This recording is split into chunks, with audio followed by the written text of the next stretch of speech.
Bueno, pues muchas gracias por estar en este enorme festejo de los lenguajes, de las palabras. Y creo que estamos muy contentos, estamos festejando como se debe en una feria, en una fiesta tan hermosa como esta. Y somos muy dichosos, pero somos doblemente dichosos de tenerlos aquí. De verdad es un privilegio que estén con nosotros. Muchos los vemos a través de las pantallas, pero que estén aquí se agradece infinitamente. Creo que no necesitan mayor presentación. Germán, Laura, Pablo, Eduardo, bienvenidos y ustedes tienen la palabra para hacernos muy dichosos. Gracias.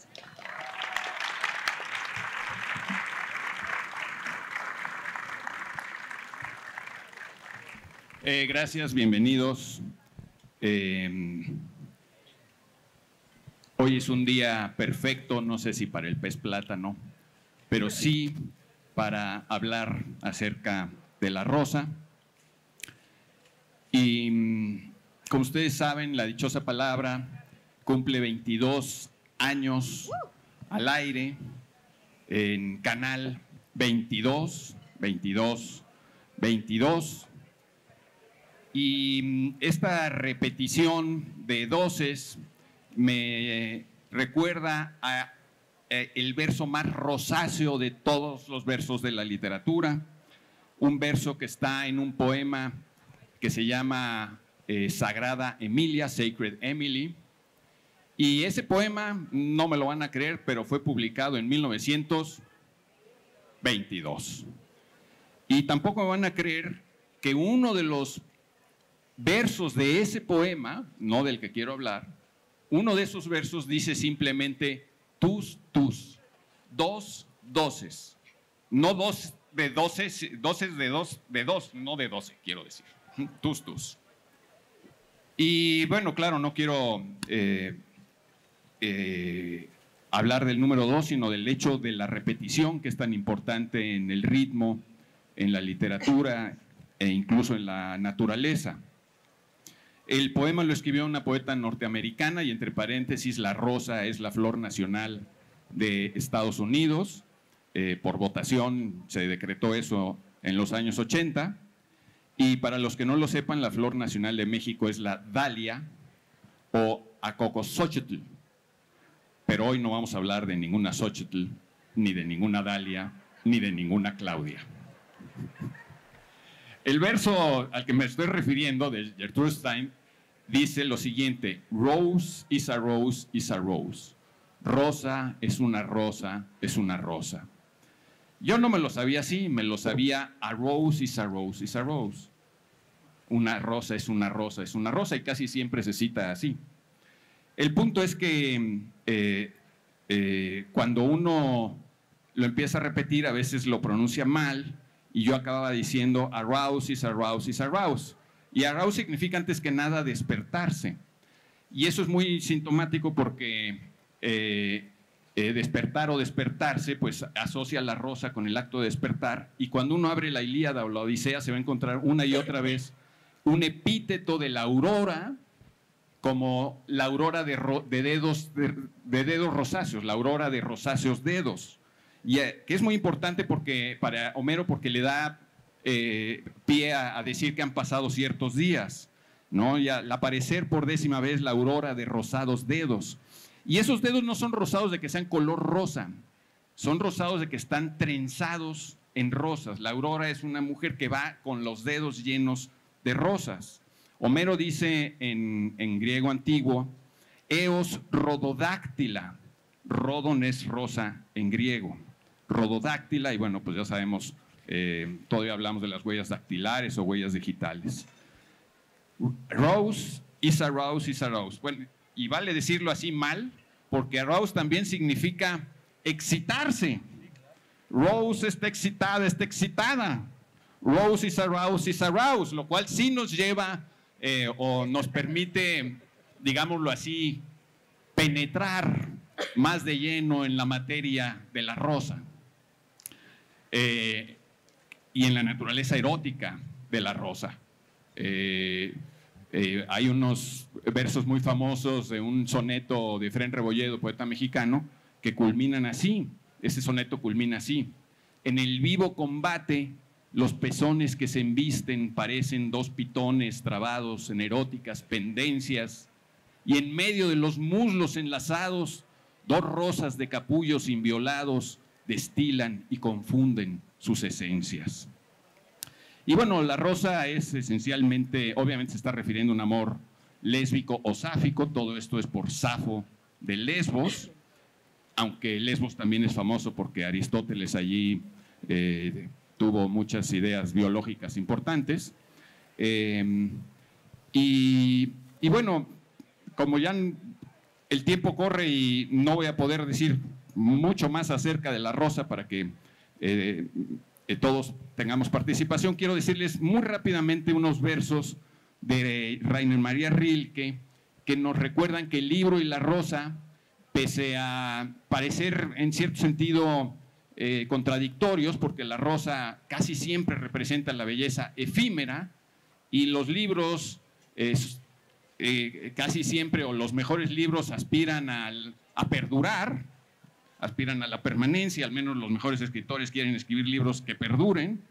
Y Rilke dice, la rosa es pura contradicción, pero en uno de sus, en su epitafio dice eso, y en uno de sus poemas de su serie Rosas, se refiere a la rosa como un libro entreabierto que tiene muchas páginas que no vamos a leer y que en todo caso podríamos leer, pero con los ojos cerrados.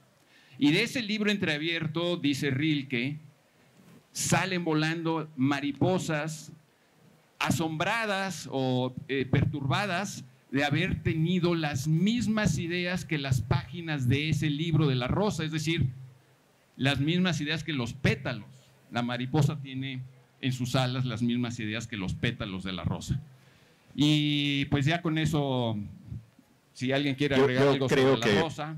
Yo quisiera agregar, hay una antología de Francisco Hernández de poemas sobre las rosas, ¿sí? Es una antología, o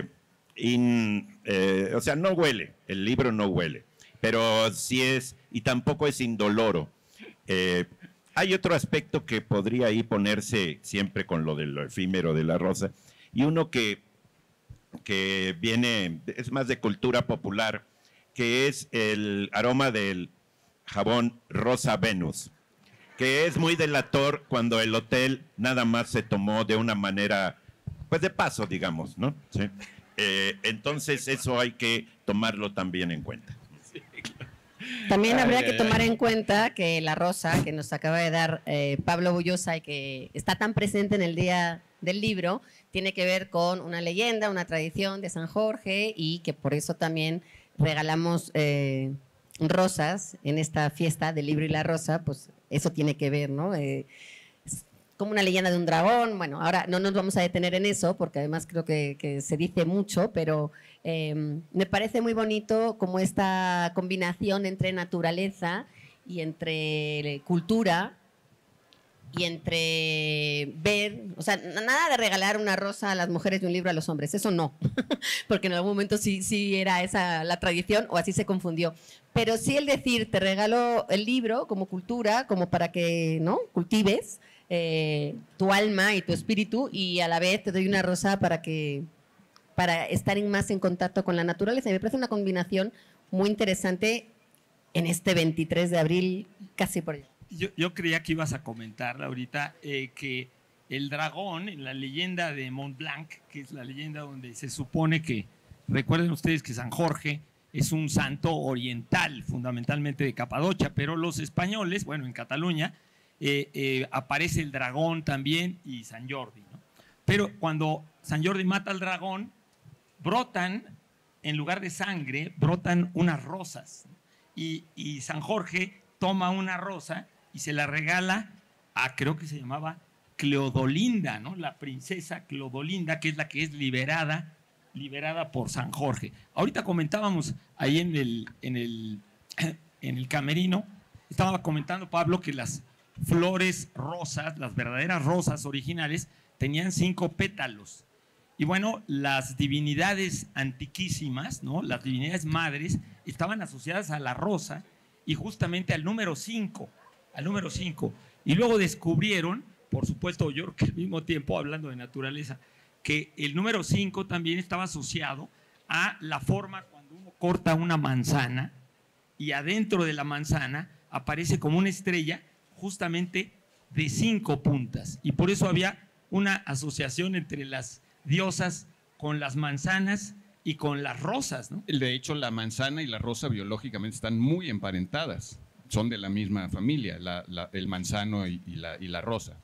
Y eso que acaba de explicar Germán solo pudo ocurrir en el hemisferio norte, porque las rosas salvajes, eso suena telenovelescos, las rosas silvestres solo se dan en el hemisferio norte. Creo que nadie sabe muy bien por qué. Y bueno, recuerden, la Virgen luego va a heredar la rosa, ¿no? Claro, la Virgen es rosa mística. Exacto, rosa, y en las catedrales góticas, siempre en las catedrales de Notre Dame, Nuestra Señora, en la entrada hay una rosa, ¿no? Se dice una rosa, que es el rosetón que da normalmente al poniente, ¿no? En contra de la cruz dentro de la iglesia, que está al oriente, ¿no? Justamente estos dos símbolos, masculino y femenino, ¿no? Hablando de rosas. Y además, a mí ahora me toca hablar del susurro. Quizá debería empezar hablando así ahora. Pero la verdad es que se me antoja más decirles hola, porque no les hemos dicho hola, porque somos unos groseros de que llevamos 6 meses sin vernos, aquí los 4 que estamos aquí, y que estábamos nerviosos, aunque ustedes no lo crean, porque no dichoseábamos desde hacía un montón de rato, y aunque no queríamos emular un programa, y entonces no queríamos hacer lo mismo que hacemos luego al aire, pero la verdad es que estamos muy emocionados de verlos aquí, y queremos agradecerles sobre todo que estén en este foro y en esta fiesta. Agradecer a la UNAM, por supuesto, Imelda, por la invitación y el hacer esta pequeña botanita de dichosa que ya mero va a empezar. Y sí, me gustaría hablarles justamente de este subtítulo, este lema de la feria, los susurros de las lenguas, porque la verdad es que se me hizo maravilloso hablar del susurro en este mundo de ruido y de estar siempre como continuamente siendo bombardeados por algo. Esta reivindicación del susurro, también del silencio, pero de eso va a hablar alguien más a continuación, pero yo voy a hacer una cosa intermedia, no es el ruido, no es el silencio, es el susurro. Y el susurro, que es una palabra que evidentemente es onomatopéyica, ustedes cuando susurran hacen así, y hacen muchas veces, y entonces susurran. Y además tiene esta duplicación de la primera sílaba que lo que hace es un poco reivindicar y enfatizar sobre una palabra que quiere llamar la atención, ¿no? Como murmullo, murmur, ahí también está esa duplicación. En susurro también, arrullo no tiene una duplicación pero también podría ser así porque también es arrullo, ¿no? Como que tiene ese sonido, esa forma onomatopéyica, que tiene también el susurro, que tiene que ver con una raíz indoeuropea que está ligada con sordo, ¿no? Cuando uno susurra, pues digamos que hace las cosas más queditas. De hecho, si uno va al diccionario, está definido como ruido. Ruido que uno hace, un ruido suave, si es que el ruido puede ser suave, porque luego el ruido está definido como algo desagradable, pero es un ruido suave cuando uno tiene la voz queda no de quieta, sino de bajita, de moderada. Y entonces, de alguna manera, ese susurro que a mí me hizo plantearme cuando uno susurra. Y uno susurra cuando quiere ser suave, cuando quiere ser delicado, cuando quiere tener una cercanía con alguien, para bien o para mal, pero casi siempre es para bien. Cuando uno quiere, pues esa conquista, ese momento erótico que ya había mencionado Pablo con la rosa, bueno, pues cuando uno se quiere poner cariñosón, uno susurra, porque no es lo mismo decir te amo, así quedito, no podría uno decir te odio quedito, porque no tiene la misma fuerza. Sin embargo, cuando uno susurra, lo que está haciendo es mantener ese marco de confianza con alguien, esa cercanía, esa privacidad, porque muchas veces también es un síntoma de que no quieres que un tercero escuche esa conversación. Algunos dicen que para que el susurro sea más eficiente tiene que ser por el oído izquierdo. Lo dice la ciencia, no lo dice Laura García, pero ustedes hagan la prueba y luego me vienen a contar cómo es la experiencia. También dicen que, por ejemplo, una conversación normal se hace a 60 decibelios. ¿No? Esa es una conversación, es un tono, claro, hay gente que habla más fuerte, hay gente que habla más suavecito, pero por lo general se dice que una conversación normal tiene lugar en 60 decibeles. El susurro lo baja a 60, entonces uno tiene que poner atención, uno tiene que estar concentrado en ese mensaje, uno tiene que estar en una atmósfera donde ese mensaje que uno dirige o que escucha está siendo el protagonista. Se tiene uno que abstraer de todo lo que hay alrededor para yo poder saber lo que uno susurra. No sé si ustedes han oído hablar algo de que se llama ASMR. Ah, ¿y por qué? Son todos tan expertos. Yo lo descubrí justo viendo qué pasaba con el susurro y descubrí que hay un fenómeno biológico por el cual uno siente mucho bienestar, mucha relajación oyendo susurrar. Entonces, ustedes métanse en YouTube y busquen esta tarde ASMR y van a ver millones de videos donde hay, sobre todo son mujeres, que susurran. Y entonces parece que eso, y cuando te hacen así en el micrófono y cuando hacen ciertos ruidos que hacen como que susurran, porque se susurra el mar, susurra el viento, susurra, pero también pueden susurrar ciertos sonidos como haciéndolos melódicos, suavecitos, ¿no? Y entonces, pues parece que la gente es muy adicta a esto y pues se dedican a escuchar estos sonidos que producen un fenómeno biológico en uno que hace que te relajes mucho y que casi siempre tiene que ver con el susurro. Por eso cuando uno trata de dormir a otra persona, normalmente a un niño, pues le habla quedito, le habla susurrando, va bajando el tono de voz.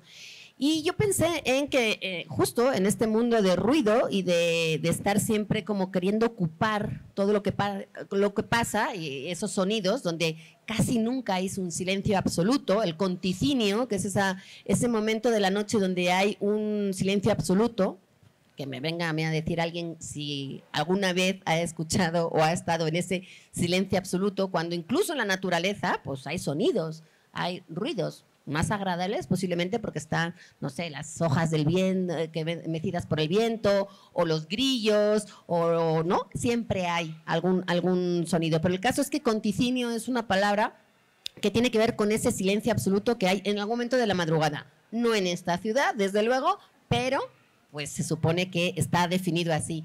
Y supongo que ese susurro es algo muy transgresor en estos momentos de la sociedad donde parece que todo el mundo tiene que estar hablando todo el rato, y susurrar me parece que puede ser algo también para llamar la atención.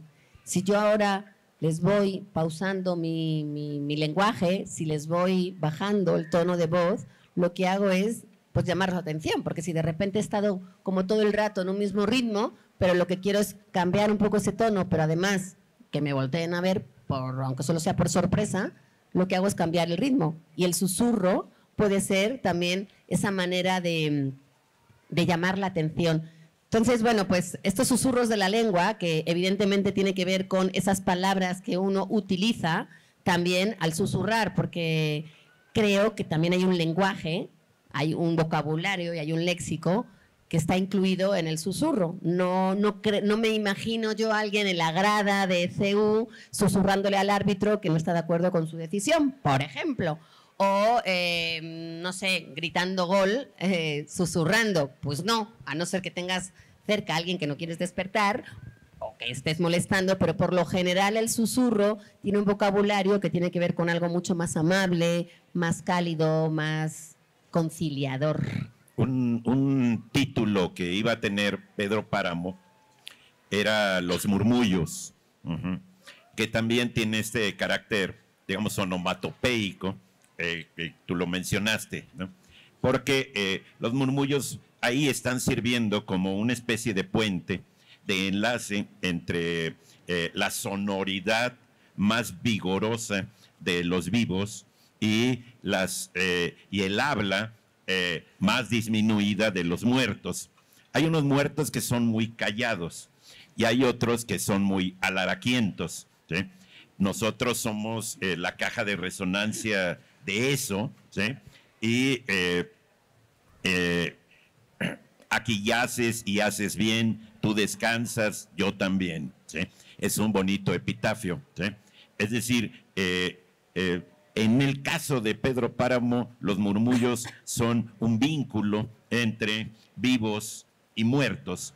Y no está nada mal ese planteamiento para los susurros de las lenguas, porque nosotros cuando nos enlazamos con una lengua que no conocemos, apenas podemos captar susurros que no tienen a veces ni siquiera la más mínima significación para nosotros. Es muy curioso con las onomatopeyas. Uno dice, claro, las onomatopeyas, los perros ladran wow, ¿no? Pues sí, pero los perros alemanes ladran arf, ¿sí? Y los perros, la transcripción de un ladrido de perro gringo es wow, son distintos. Los perros chinos son más agudos y más tendiendo hacia la I. A mí uno de los versos más hermosos de Neruda está en un poema que se llama Deber del poeta, que dice: y yo transmitiré sin decir nada los ecos estrellados de la ola, un quebranto de espuma y arenales, un susurro de sal que se retira. Vean lo que hace en el último, un susurro de sal que se retira. Eso parecería, ¿a qué se refiere? Al sonido de la resaca. La resaca se retira como los siervos ante los reyes, sin darles la espalda, ¿sí? No le da la espalda a la playa, se retira así. Y ahí lo que hace Neruda es poner más veces el sonido de la S. ¿Sí? Uno de los susurros más famosos de la historia se suscitó en la primera mitad del siglo XVII, cuando enjuiciaron a Galileo y tenía que retractarse Galileo de que había movimiento en el cielo, movimientos que no eran los de los planetas, que siempre se ha sabido que tenían movimiento. Planeta significa vagabundo o que se mueve, y que había movimiento que no giraba en torno a la Tierra. Y cuando Galileo se retracta, la leyenda dice que susurró y sin embargo se mueven. A mí se me hace muy, muy curioso, y ahorita que hablabas, Laura, de la cercanía de la palabra cuchichear, ¿no? Cuchichear, ¿no? El cuchicheo, que también es como bajo el cuchicheo, pero ahorita que hablabas de la sensualidad del susurro, creo que el cuchicheo no tiene tanta sensualidad, ¿no? Habrá quien lo haga con mucho arte, ¿eh? Sí, pero hay otro, por ejemplo, bisbisear, que también se me hace un verbo muy onomatopéyico y sonoro, bisbisear, bisbisear, que también es sinónimo de susurrar, de murmurar. Sí. Los viscos bisbisean, no susurran. Ahora el cuchicheo es un poco peyorativo, ¿no? Sí. En cambio, el susurro nunca, y el murmurar menos, ¿no? Se puede decir también que el agua murmura, ¿no? El río murmura, el viento murmura, pero no cuchichea, ¿no? No cuchichea, ¿no? Ese es como chismorrea. A lo mejor traslada cuchicheos. Chismorrea, pero no alcanzamos a captar qué es lo que están chismorreando, ¿no? Entonces, hay un deslizamiento ahí muy... ¿Y ahí cómo sería para pasar al silencio? Pues callarnos los cuatro, así. Buena idea. Los cuatro, sí, porque yo quería hablar tantito de la relación, ¿no? Esta relación también amorosa, pero también a veces difícil, entre la palabra y el silencio, ¿no? La palabra y el silencio. El lenguaje y el silencio, el verbo y el silencio, ¿no? Es curioso que en las antiguas mitologías el verbo, ¿no? El verbo, la palabra es magia y la palabra crea, ¿no? O sea, los dioses o las diosas originalmente, como la diosa egipcia Maat, ¿no? Como la antigua diosa Kali, cuando hablan, simplemente el hecho de hablar hace que las cosas aparezcan, ¿no? Hace que las cosas aparezcan, ¿no? Entonces, en ese sentido también es cuando Borges, en su famosísimo poema El Golem, dice: en las letras de rosa está la rosa, y todo el Nilo, en la palabra Nilo, está hablando de esa esencia mágica que sentimos que la palabra guarda en relación con las cosas, ¿no? Pero, curiosamente, la lingüística y Ferdinand Saussure, el padre de la lingüística general, nos decía que el mapa no es el territorio, ¿no? Que el verbo, la palabra, siempre es un vehículo de comunicación, ¿no? Pero que no es la realidad, ¿no? Que no es la realidad. O sea, la realidad, decía por ahí, si no recuerdo mal, Enrique Vilamatas, la realidad, el nombre de la realidad no existe, la realidad no tiene nombre, la realidad es lo sin nombre, ¿no? Es lo sin nombre. Y ahí es cuando conectamos un poco con el silencio y con la mística, ¿no? Todos los antiguos pueblos decían que los dioses, ¿no? Que los dioses, la palabra de los dioses se acerca al silencio y que el silencio es la mejor comunicación de los dioses, ¿no? Los místicos cristianos también hablaron de eso, y es curioso que Lao Tse decía que el que sabe no habla y el que habla no sabe, y él fue considerado un sabio y él habló, o sea que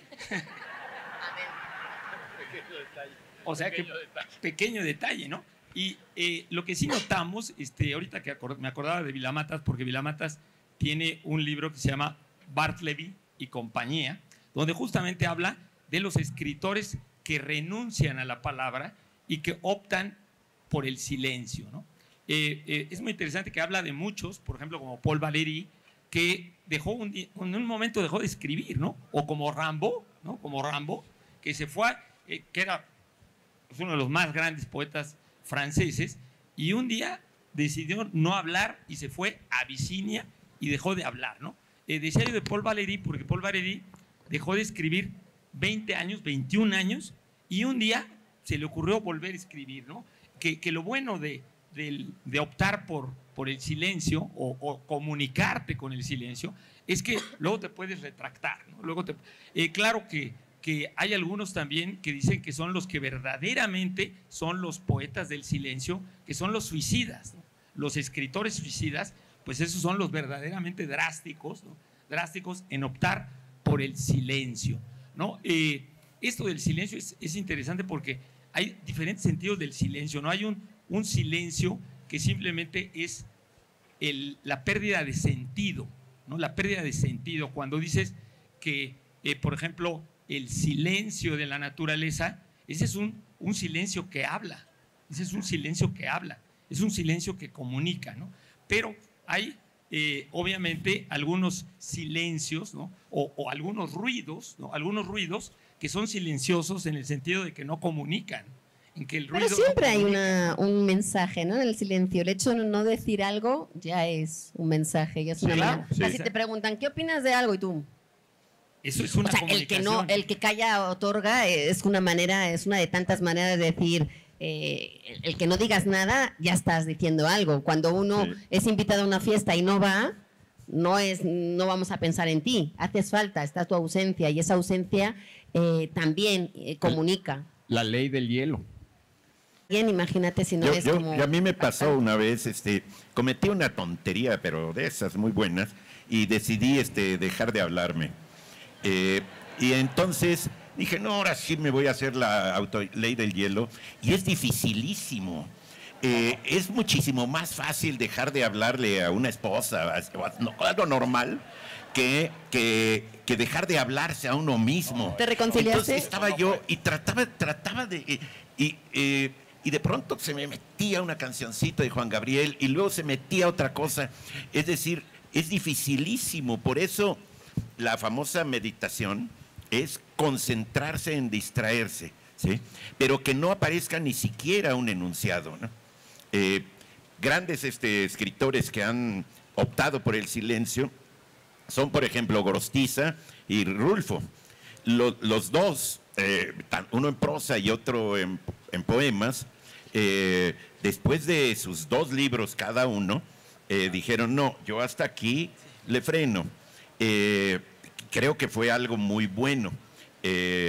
Y ahí además eso hace que los lectores mexicanos podamos leer las obras completas de Rulfo en una semana y de Gorostiza en un día, ¿sí? Y entonces esos son beneficios. yo quisiera hacer un comentario de índole teológica y un comentario autorreferencial, muy breves. El de índole teológica es simplemente recordar que en realidad los dioses no hablan, nunca han hablado.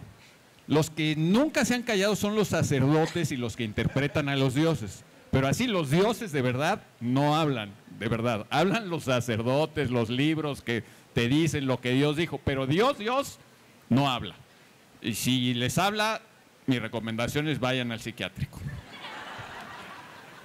El comentario autorreferencial lo hemos citado varias veces, pero nunca le hemos hecho suficiente caso.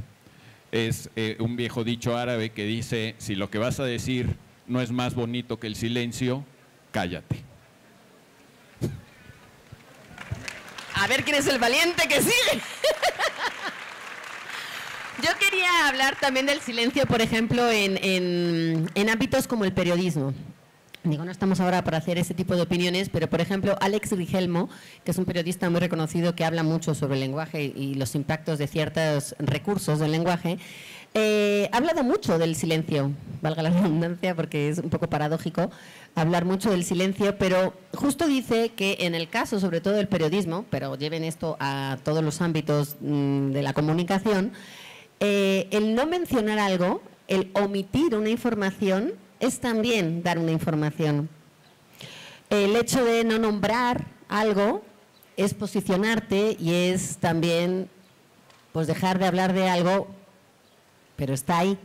Y de alguna forma ese silencio, esa falta de hablar, ¿no? de algo, pues también no es una manera de mentir, pero sí es una manera de dejar ahí algo casi sutil para la interpretación, que eso conlleva también mucho riesgo de la interpretación tan subjetiva. Y en el caso del periodismo, no nombrar cosas significa también hablar de eso o tomar una posición que exige más esfuerzo por parte del lector y del destinatario para interpretarlo, pero que sí está presente, y en poesía ni te cuento. También eso, en un poema se usa el silencio. Es decir, hay un silencio por escrito. Lo ejemplifico. Hay un poema de Paz que dice: mis pasos en esta calle resuenan en otra calle, donde oigo mis pasos pasar en esta calle, donde solo es real la niebla. Si no hubiera hecho esos espacios en blanco y hubiera puesto, no, mis pasos en esta calle resuenan en otra calle, donde oigo mis pasos pasar en esta calle, donde solo es real la niebla, no hubiera sonado el silencio. A la hora de poner esos espacios, que es lo que realmente hace la diferencia entre verso y prosa, un verso es un momento en que se corta la lectura en que cortamos la lectura para que haya otros valores de sonoridad y valores semánticos. Es muy interesante en eso. Es decir, por ejemplo, no sé, ese recurso, el recurso de la escritura, de los espacios en blanco, se usa mucho, Paz lo usa mucho. Antes, la poesía, hasta la época de, supongamos, de Amado Nervo, había muchas admiraciones. Pasó con su madre, admiración. Qué rara belleza, admiración, porque estaba muy asociado con la declamación. ¿Sí? Actualmente, cuando vemos un signo de admiración en un poema, le sentimos la pátina, le sentimos lo arcaico por eso, ¿no? El O. Lo que ocurre es que toda la música se hace con silencio. Claro. O sea, no puedes hacer música solo con sonidos porque sería un zumbido espantoso. Necesitas los silencios. Es lo que hace, lo que permite el ritmo, lo que permite la musicalidad, y es un fenómeno para escuchar al público, aplaudir. Sí, por eso yo decía que siempre es una relación amorosa e interdependiente, ¿no? El silencio rompe a la palabra rompe al silencio, pero al final se abrazan, ¿no? Se abrazan y se aman, ¿no? Oye, Eduardo. En la música. Lo que ahorita pasa es decía- que en el amor cine, te por puedes ejemplo, en venir el a la cine. vez, en el silencio y el ruido no. Claro, en la música, por ejemplo, ahorita que mencionaste en la música, Pablo, hay músicos que han perseguido el silencio, como John Cage, ¿no? Como John Cage ha perseguido el silencio. Incluso hay escultores como Oteiza, que dijo que perseguía el silencio, ¿no? Sí, y John Cage lo encontró, ahorita ya no se oye nada. Ya no se oye nada, ¿no? Ya no Él se se oye. quedó ahí. Oye, Eduardo, y en el cine, por ejemplo, Bueno, ahí, ¿sabes? por ejemplo, es que acabo de leer ayer una cuestión de una orquesta, que son unas sugerencias de un burócrata a su jefe, y le dice, mire, fui al concierto, pero hay que hacer algunas observaciones. Por ejemplo, los oboes se quedaron todo el tiempo perdiendo una cantidad de tiempo increíble sin sonar, ¿no? Luego, los violines, muchos repitieron las mismas notas. Componer un solo violinista que la ponga y entonces hace una especie de economía, de proyecto de economización, de un austericidio con la cuestión de una orquesta, ¿no? Un criterio de eficiencia que en el arte nada más no funciona. A mí la cuestión de la musicalidad del lenguaje me maravilla porque yo pensaba, como se trata también de lenguajes y escrituras, pensaba hablar de, no sé, la diferencia entre el lenguaje literario y el lenguaje cinematográfico. Y la diferencia es una cuestión que es que la música en el lenguaje literario está entre comillas, es música, pero en otro sentido. En el lenguaje cinematográfico, la música se oye directamente. Hay una vibración acústica que nos toca. Es lo mismo que con la imagen. Las imágenes de la literatura son imágenes virtuales, no son ópticas. Cuando nosotros vemos una película, cuando vemos a Ulises muy enojado, pues lo leemos y nosotros construimos el Ulises que queramos.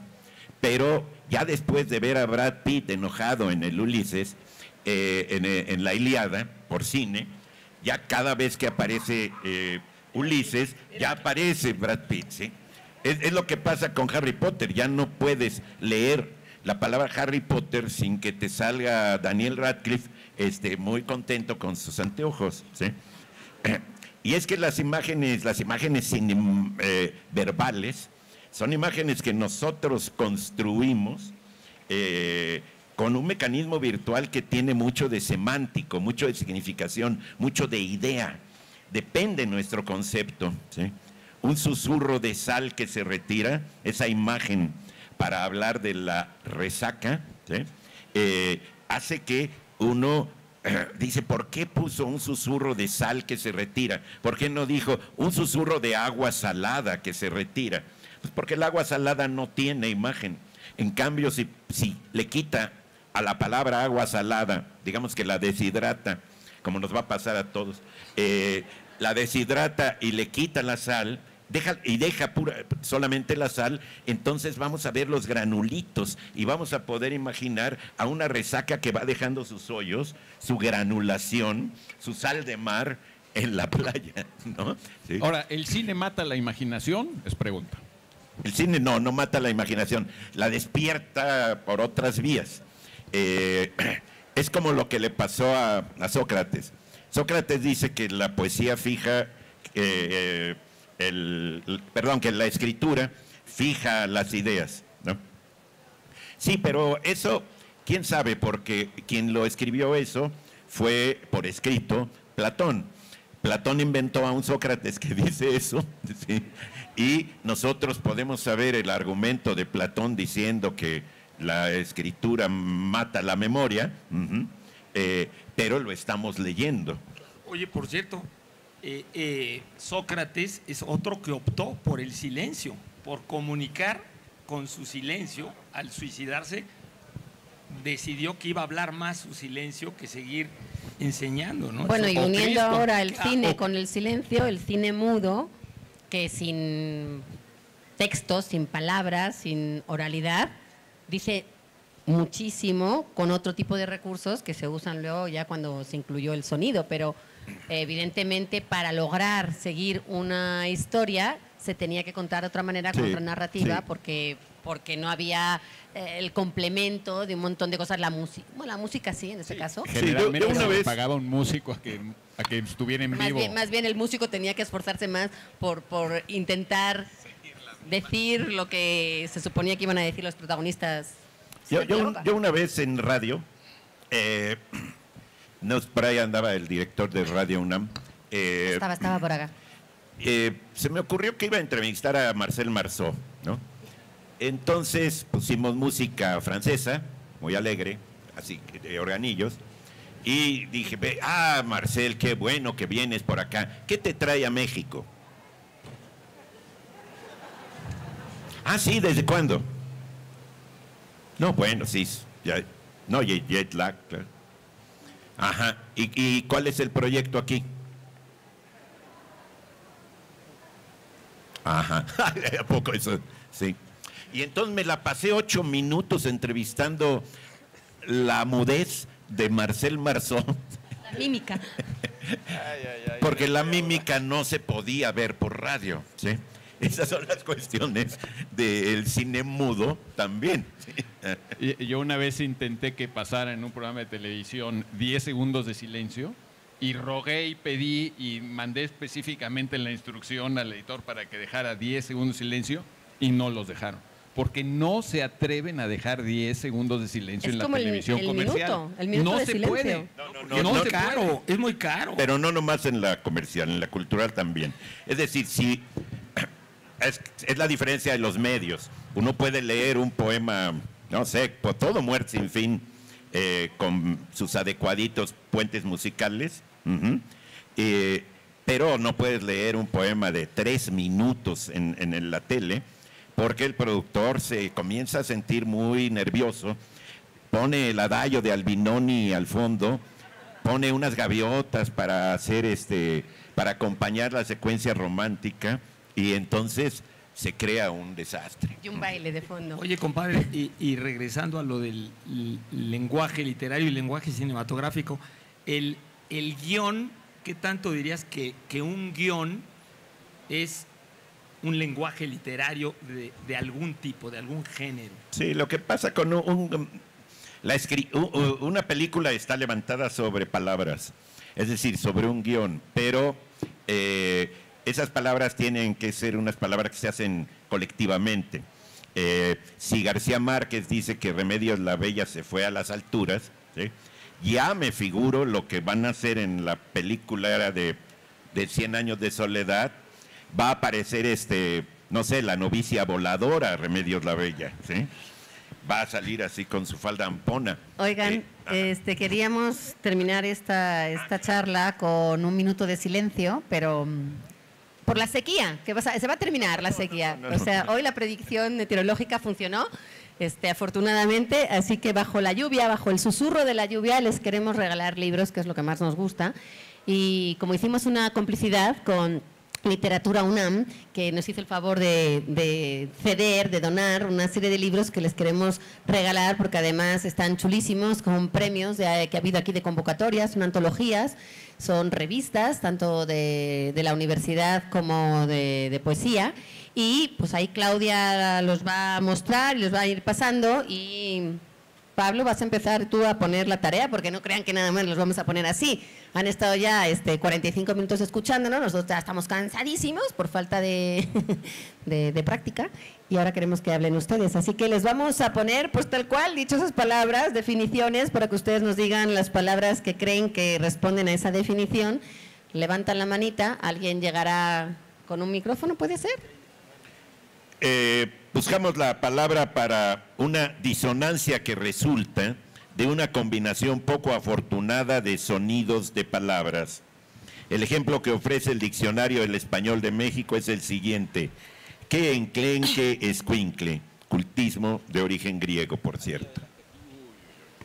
Sí, van a tener que caerle muy bien a nuestro compañero, porque él es el que va a decidir a dónde va el micrófono. ¿Cacofonía? Cacofonía, exactamente, muy bien. Vienen libros, a ver si nos los muestras. Ahí va una revista de la universidad. Ese número, además, no solamente se agotó, sino que se está reimprimiendo porque fue un auténtico éxito. Entonces, que sepan que él está. Y te tocó otro, ¿verdad? ¿El de Juan Villoro puede ser? Sí. El de Juan Villoro, una coedición con el Colegio Nacional sobre, bueno, un homenaje que se le hizo a José Emilio Pacheco y con prólogo de Rosa Beltrán. Entonces, son unos librazos. La definición de la palabra que buscamos es esta: pasado de moda, carente de actualidad y vigencia. Se dice de quien no se ha dormido muy tarde o de plano no ha dormido. Desmejorado. ¿Trasnochado? ¡Sí! Muy bien, muy bien. Y a ti te van a tocar el premio, o sea, el punto de partida de la revista y el premio novela juvenil, premio novela juvenil. Ahí lo tienes, también una chulada, premiadísima. Y hay más, porque tenemos 10 paquetes. Que gasta demasiado, despilfarrador. La palabra que buscamos alude a una parte del cuerpo.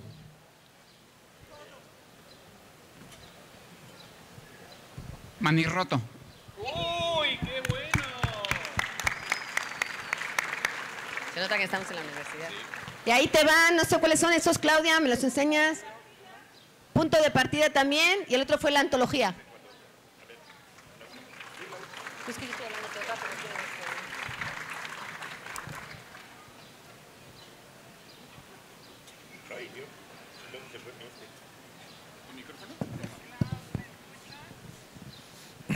Dificultad o agudeza de ingenio que tiene algún asunto. Frase o parlamento con pluralidad de significados. Gracia, encanto o viveza que puede tener una persona. La palabra que buscamos no está en el diccionario de la lengua española, pero sí en el DEM, pues es de uso corriente en nuestro país. Cuando alguien habla...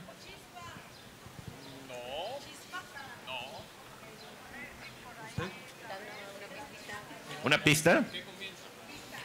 Comienza con J y se parece a joroba. No, jorobado. No, cuando alguien tiene... ¿Jocoso?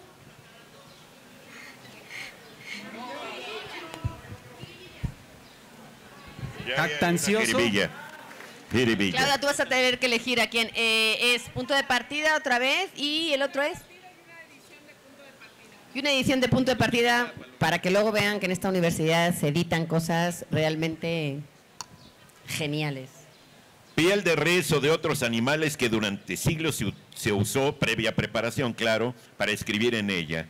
Más opaca y de menor calidad que la vitela, su nombre alude a una antigua ciudad griega de Eólida. Pergamino. Muy bien, por allá. De Pérgamo. Ahí, Pergamino, sí, ahí te van otra vez, otra revista de la universidad y otro librito de Juan Villoro dedicado a Pacheco. Yo ni...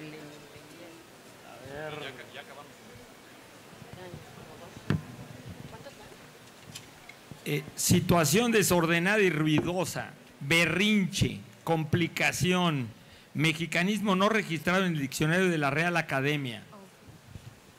Pensé que es estridentismo, pero no. Pistas.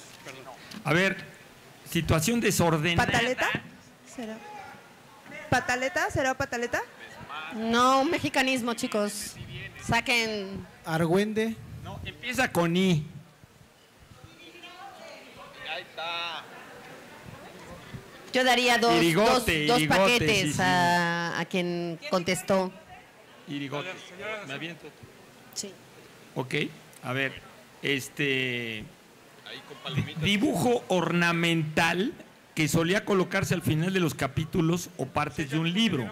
Típicamente representaba un follaje estilizado y de ahí el origen de su nombre, el de una planta trepadora de la familia de las vitáceas, recuadro de un cómic o ilustración humorística de una publicación. Viñeta. Muy bien. Muy bien. Todas fueron dichosas palabras del programa. Todas las definiciones que han estado escuchando han sido Si ustedes han visto el programa, y si no está en YouTube, los 600 capítulos que llevamos, han sido dichosas palabras durante este tiempo, estos 21 años. La temporada 22 años empieza en junio. Esperemos que ahí contar con todos ustedes. Esperamos volver también, ahora sí, en vivo y con cámaras en algún momento de este año. Gracias, gracias, gracias por todos estos años de dicha compartida, por formar esta comunidad de amantes de la lectura y de los libros, por estar hoy aquí. Viva la fiesta del libro y la rosa, viva todos ustedes y que vivan los libros. Muchas gracias, muchas gracias. Muchas gracias.